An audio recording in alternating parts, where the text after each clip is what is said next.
Welcome to the final episode of this series. To finish, we'll be looking at the future of the NEM.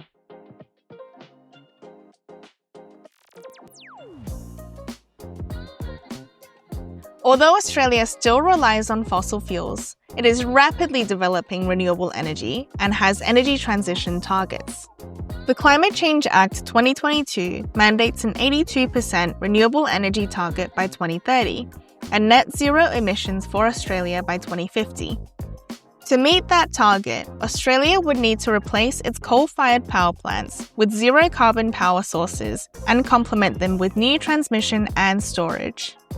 This transition is set to completely change the makeup of the generation resources that underpin the NEM.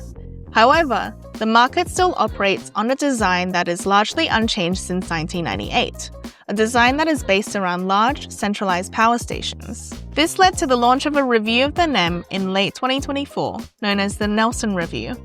It focuses on supporting investments in low-carbon generators and flexible resources, as prices are mostly being determined by these technologies and not traditional generators. Amongst other things, this has seen renewed discussions on the role that a capacity market could play in the NEM.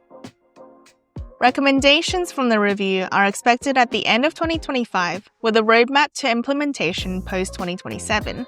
Beyond these market changes, there are some other big questions still yet to be answered. Can new low-carbon capacity be built fast enough to meet targets and allow the safe retirement of the current coal fleet? What role will green hydrogen play in the NEM? And how might state and federal elections change the course of the energy sector? We'll have to wait and see to find out the answers to these, but in the meantime, the NEM is set to continue as one of the most volatile and exciting electricity markets in the world.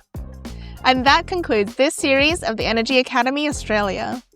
To recap, in this series, we introduced where the NEM sits within the electricity markets in Australia and how its 5-minutely energy market operates. We looked at the roles of AEMO, how they calculate energy prices, dispatch generation, and use ancillary services to keep the system stable. And we looked at the other major players involved in the market, from governments and regulators, to network operators, to generators and retailers, and finally, electricity consumers themselves.